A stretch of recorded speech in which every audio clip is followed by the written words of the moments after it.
কথা সত্য না, এই যে এই বাইকটা ধরেন, আপনাদের কাছে তো এই ধরনের বাইক দেখা যায় অনেক সময় নাম্বার ছাড়াও আসে, দাম তো মোটামুটি কাছাকাছিই থাকে।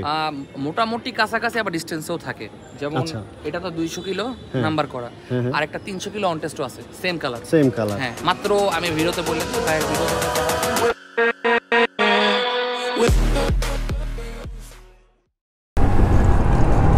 আজকে ভুলবশত এই ঘোরা আজকে ভুলবশত ঘড়ি পরে বের হই নাই, তাই ওই যে আরেকটা ঘোরা, এখানে ঘোরা বিকেলবেলা মানুষ ঘোড়ায় উঠে ঘুরে 4:52। আচ্ছা কি জানো, আজকে ভুল করে ঘড়ি পরে বের হই নাই।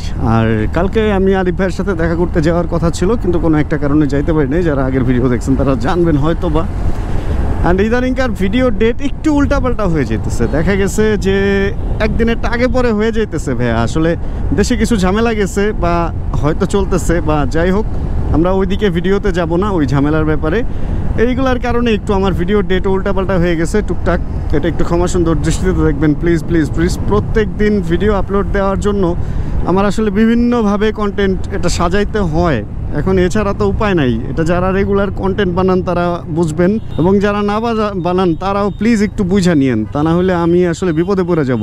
আর আমি অনেক ঘুরে টুরে উত্তরা থেকে বেরোতেছি, এদিক থেকে এখন আমি যাব হচ্ছে টোটালি ঢাকার বাইরে দিয়ে একটা রাস্তা, ওটা বলতে গেলে ঢাকার বাইরেই বলা যায়। ঢাকার যে বেরি বাঁধ, আসলে ঢাকার বাঁধ, ঢাকার বর্ডারের রাস্তা দিয়ে, ওদিক দিয়ে ওইটার চিন্তা ভাবনা করছি যে বিএসবি মার্টের ওদিক দিয়ে নামবো। এখন দেখা যাক কতটুকু কি সাকসেস হইতে পারি। আর গতকালকে আমি আরিফ ভাইকে যেটা বলছিলাম যে আমরা দুইটা N250 নিয়ে বের হবো, দুজনে একটু N250 নিয়ে একটা রাইড করব। কিন্তু আজকে রোড কন্ডিশন বা সব কিছু যদি ঠিক থাকে কিনা আমি সত্যি কথা এটাও জানি না, ওদিকের অবস্থাটা কি।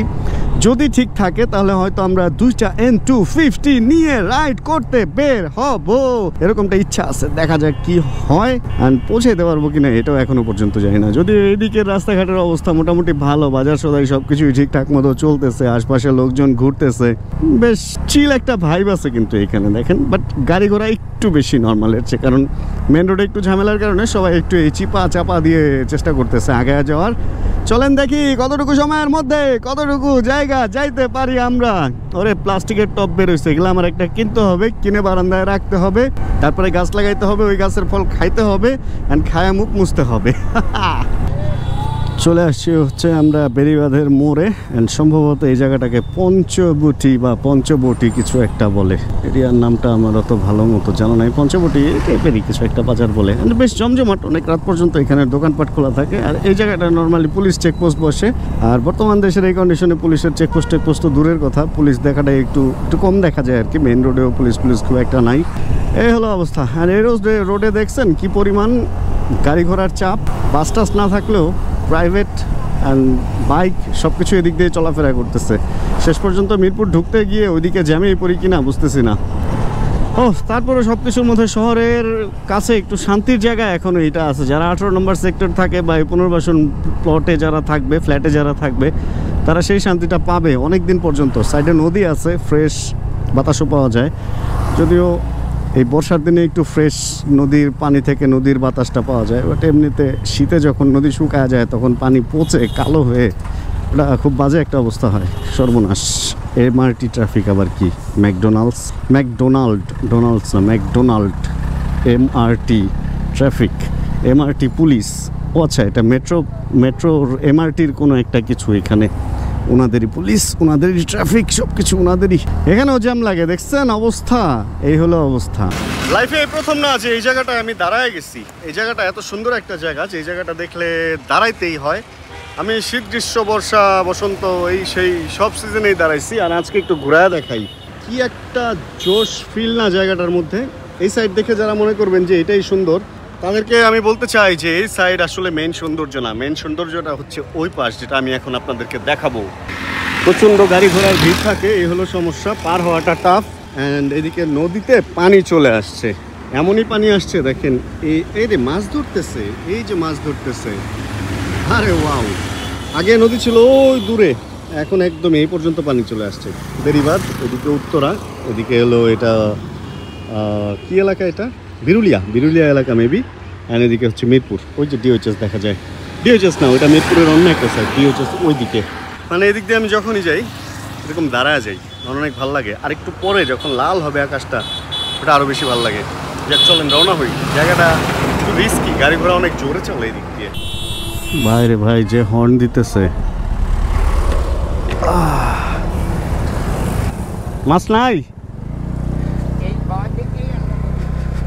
মাছ নাই, কাকা ঠিকই বলছে, মাছ নাই। এই তো অবশেষে ঝোট ঝামেলা শেষ করে চলে আসছি হচ্ছে বিএসবি মার্টে। দুইটা পালসার আছে এখানে। ওইটা হলো উইদাউট রেজিস্ট্রেশন, মানে নাম্বার ছাড়া, যে নেবে তার নামে রেজিস্ট্রেশন হবে। আর এটা হলো নাম্বার আছে 45 সিরিয়াল। এটার কিলোমিটারকে অনলি 234, তার মানে 250 হয় নাই। তাহলে চলেন এটা আমরা চালাই আজকে।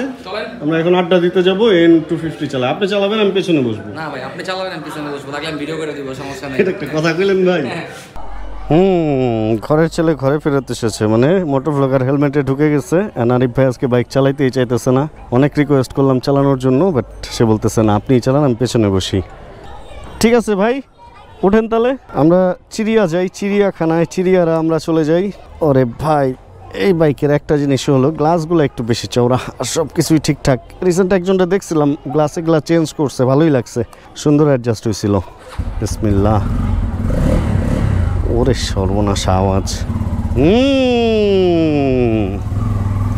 চলো, এ বলে না এ নাচো, ওরকম চলো। এখানে রাস্তাটা হেবি সুন্দরভাবে ঠিকঠাক করে দিচ্ছে। আগে এখানে লাফাইতে লাফাইতে চলতে হইতো, আর এখন এত স্মুথ করছে যে টান দিয়ে স্পিড ব্রেকারে এসে লাফ দিতে হয়। আর রাস্তাটা যে এত চওড়া, এটা আগে বোঝাও যায় নাই কখনো। চিড়িয়াখানা লাইনের বাসগুলোতে লেখা থাকে, দেখেন এটাতে লেখা, চলো বন্ধু চিড়িয়াখানায় যাই।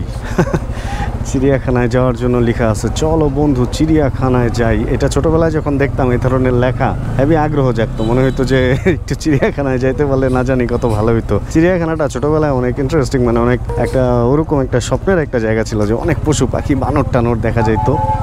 বাট ইদানিং চিড়িয়াখানার সামনে এত ঘোরাঘুরি হয়, কিন্তু ভেতরে আর ঢোকা হয় না। এই তো চলে আসছি আমরা আমাদের সেই আড্ডার জায়গায়। এখানে একটু শান্তিপূর্ণভাবে ফ্রিভাবে আড্ডা দেওয়া যাবে। আজকে আমাদের এখানে বাইক কালেকশন দেখলে অনেকটা টমেটোর সালাদ একটা ব্যাপার স্যাপার আসছে মনে হইতেছে। পেছনের বাইকগুলো দেখে মনে হইতেছে যে একটা দুইটা টমেটো রাখা হয়েছে, কিছু যে সাইডে শাকসবজি আছে, পেঁয়াজ টিয়াজ উঠায় ওগুলা দিয়ে শাকসবজি দিয়ে টমেটো মানে সালাদ বানানো হবে এরকম। আর এই ধরনের বাইকগুলা যেগুলো যে 200-250 কিলো বা এর আশপাশে, বা 500 কিলো, 1000 কিলো, 1500 কিলোর যে বাইকগুলা থাকে, ওগুলোর একটা বড় সুবিধা আছে। আপনি যদি কিনতে চান এই ধরনের বাইকগুলো, ধরেন নতুন এই বাইকটার দাম সম্ভবত 3,40,000। এই বাইকটা যদি আপনি এখন কিনতে চান, এটাতে নাম্বার যেহেতু করা আছে, এই নাম্বারের টাকাটা পুরা দমে আপনি ফ্রি পাইতেছেন, প্লাস নতুনের চেয়ে একটু কমেও পাইতেছেন। অল্প কিলো চলছে, বাইকটা কোনোভাবে পরে নাই, কিছু না। এত প্রশংসা, এত ভালো কথা কেন বলতেছি, কারণ N250 আমার একটা নেওয়ার ইচ্ছা আছে, কিন্তু নতুন না। এরকম নাম্বার করা যদি একটা নিতে পারি, তাহলে দেখা গেছে নাম্বারের টাকা তো গেছেই। যদিও আমরা যখন নিজেরা কিনতে যাই ওই টাইমটা আবার একটু এটা ফাপড়, কারণ একটা বাইক কিনলাম ধরেন 3 লাখ বা 4 লাখ বা 5 লাখ টাকা দিয়ে, ওর পরে আবার নাম্বার করলাম 15 বা 16 বা 17 হাজার টাকা দিয়ে। এরপরে যখন বেচতে যাবো 15, 16, 17 হাজার টাকার কোনো ভ্যালুই নাই। প্লাস হচ্ছে মডিফিকেশনের যে ব্যাপারটা, আপনি যদি 50,000 টাকার টায়ারও লাগান বা 1 লাখ টাকার মডিফিকেশনও করেন, সেকেন্ড হ্যান্ড বিক্রি করতে গেলে ওই জিনিসগুলোর প্রাইস খুব একটা ধরা হয় না। একটা ঝামেলা, এটা বিক্রি করতে গেলে ঝামেলা। কিন্তু আমরা যারা সেকেন্ড হ্যান্ড বাইক কিনতে চাই, আমাদের জন্য আবার এই ব্যাপারটা খুব লোভনীয় একটা অফার। হ্যাঁ আরিফ ভাই, কথা সত্য না, এই যে এই বাইকটা ধরেন, আপনাদের কাছে তো এই ধরনের বাইক দেখা যায় অনেক সময় নাম্বার ছাড়াও আসে, দাম তো মোটামুটি কাছাকাছিই থাকে। মোটামুটি কাছাকাছি, আবার ডিসটেন্সও থাকে। যেমন এটা তো 200 কিলো নাম্বার করা, আর একটা 300 কিলো অন টেস্টও আছে, সেম কালার। হ্যাঁ, মাত্র আমি ভিডিওতে বলে দিই, ভাইয়ের ভিডিও দেখা যারা আসবেন 3,18,000 দাম রাখছি। তাহলে 3,18,000 এটার দাম? না ওইটা। আর এটা কিরকম দাম ভাই? এটা ধরেন কত 20-22 এই রেঞ্জে আমরা দিছি, এর মধ্যে দিয়ে দিব আর কি। তাহলে দেখেন, মানে নাম্বার হইছে এই অনুযায়ী কিন্তু খুব যে মানে ডিফারেন্স তা কিন্তু না, কিন্তু একটা নাম্বার করতে গেলে অনেক টাকা লাগে। এখানে একটা বিশাল ফ্যাক্ট আছে। এই কারণে সেকেন্ড হ্যান্ড বাইকে কিছু সুবিধা আছে, এই কারণে সেকেন্ড হ্যান্ড বাইক আমি কিনি। এই হলো ব্যাপার। আমি বাইকটা চালাইতেছি, ভালোই লাগতেছে, আরও কিছুক্ষণ চালাবো। মূলত হচ্ছে বিকেলটা একটু আড্ডা দিয়ে কাটাইতে চাইছিলাম সুন্দর একটা জায়গায়, নদীর পাড়ে। তো দেখাইলাম আপনাদের ওদিকে, এদিক থেকে আর যাবো না, একটু সমস্যা রাস্তাঘাটে, এই কারণে এইদিকে আড্ডা দিতেছি।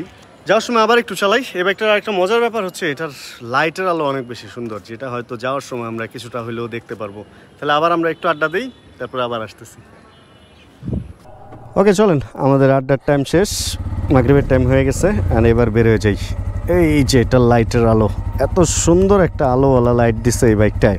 একটু তো দিন এই কারণে আলোটা অতটা বোঝা যাইতেছে না।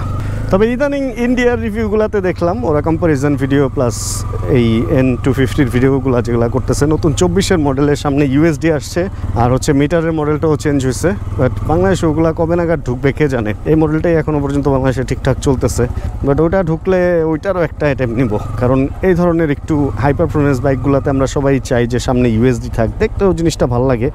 এগুলোতে তো টেলিস্কোপিক ফর্ক দেওয়া হয়েছিল, অ্যান্ড ওইটা আসলে এটার একটা ওইটার একটা রিস্ক আমি নিব। আর এইদিকের অবস্থাটা দেখছেন, এদিকে গাছপালা এত সুন্দর যে এখানে দিনের বেলাও রাত ফিল লাগে, মানে মনে হয় যে মেঘলা মেঘলা, আর আজকে একটু মেঘলাই হয়ে গেছে, আলোও কমে গেছে, আর এইখানের অবস্থা দেখা মনে হইতেছে এখানে রাতই হয়ে গেছে পুরা। যাক, পরিস্থিতি যেমনই হোক, মানুষ ঘুরতেছে, চিড়িয়াখানায় আসতেছে, চিল করতেছে, ভালো লাগতেছে। এর মধ্যে একদিন চিড়িয়াখানায় ঢোকা লাগবে, পুরো চিড়িয়াখানাটা একটা চক্কর দিব। ছোটোবেলার অনেক কিছু মনে পড়বে, ওই যে হাতিতে উঠতে চাইতাম, বাসা থেকে উঠতে দিত না, হাতি নাকি ফালায় দিবে, পাড়া দিয়ে মেরে ফেলবে, এরকম একটা ব্যাপার স্যাপার বলতো আর কি। আচ্ছা চলেন এই বাইকটাকে পার্ক করি, তারপরে আবার যাই, দেখি একটু কাজ টাজ করার চিন্তা ভাবনা আছে, দেখি কতটুকু করতে পারি আজকে। ওকে, আবার ফেরত চলে আসছি হচ্ছে এনটর্কে। অ্যান্ড যেটা হয়েছে, এদিকে আজকে আসতাম না, সত্যি কথা যেটা, আজকে এদিকে আমার আসতে হয়েছে কারণ আমার যে ব্যাগের মধ্যে আমার চাবি অ্যান্ড ইম্পর্টেন্ট কিছু জিনিসপত্র আছে, ওগুলো হচ্ছে আমি ওই দিন রাতে একটু বের হয়েছিলাম কয়েকদিন আগে, শুভের গাড়িতে ভুলে রেখে চলে গেছি ব্যাগ, অ্যান্ড চাবি ছাড়া চলতেছি, মার কাছ থেকে চাবি ধার নিয়ে ঘরে ঢুকতে হইতেছে, এই হলো অবস্থা। তারপরে আরও বেশ কিছু চাবি রেগুলার যে ব্যাগটা ইউজ করি আর কি, ব্যাগ ছাড়া কোনো জায়গায় বেরোইলেও মনে হয় যে আরে ব্যাগটা যেন কই রেখে আসছি, ব্যাগটা যেন কই ভুল করলাম কিনা বা কিছু উল্টাপাল্টা হয়ে যেতেছে, অ্যাপেল ওয়াচের চার্জার অ্যান্ড সব কিছু। এই জন্য আজকে 60 ফিটের দিকে ঢুকতেই হইতেছে। যাক, রোডঘাটের অবস্থা মোটামুটি ভালো, জ্যাম ট্যাম লাগছে, তার মানে গাড়ি ঘোড়া চলা ঠিক হয়েছে। সারাদিন একটু ঝামেলা ছিল রাস্তাঘাটে, তাহলে এখন 60 ফিট যাবো, কাজটা সারবো, অ্যান্ড দেন এই জ্যাম ট্যাম এগুলা পার হয়ে আবার উত্তরা ঢুকতে হবে। এই জিনিসগুলো আর ভিডিওতে শেয়ার নাই করি। N250 চালানোর ইচ্ছা ছিল, বাট খুব একটা দূরে যেতে পারি নাই, এর মধ্যে দেখি আবার N250 চালাবো ইনশাআল্লাহ। অ্যান্ড হায়ার সিসি মানে 165-র উপরের একটা বাইক নেওয়ার ইচ্ছাও আমার আছে এখন, এর মধ্যেই টাকা পয়সাও মোটামুটি রেডি করে ফেলছি। দেখি কিছুদিনের মধ্যে হয়তোবা একটা বাইক, হয়তোবা, আমি একদম গ্যারান্টি দিচ্ছি না, হয়তোবা একটা বাইক আমাদের চ্যানেলে আবার নতুন ঢুকতে যাচ্ছে। তাহলে আজকের ভিডিও থেকে এখানেই বিদায় নিচ্ছি। হোপ রাখতেছি ভিডিওটা আপনাদের ভালো লাগছে। যদি ভিডিও ভালো লাগে প্লিজ একটা লাইক দিয়ে যাবেন প্লিজ, অ্যান্ড চ্যানেলে নতুন হলে প্লিজ সাবস্ক্রাইব করে আমাদের ফ্যামিলি মেম্বার হয়ে যান। জানাবেন কে কোন জায়গা থেকে ভিডিও দেখছেন। দেখা হচ্ছে তাহলে এইরকম ভিডিও নিয়েই সামনে আবার, আর যতক্ষণ পরবর্তী ভিডিও নিয়ে আমি আসতেছি ততক্ষণ ইনশাআল্লাহ আমরা থাকবো ভালো, আমরা থাকবো সুস্থ এবং করতে থাকবো চিল। অ্যান্ড এই কথাটা বললেই স্পিড ব্রেকার কেন আসে না, chill bro. Check the mic and make sure it sound right, boy.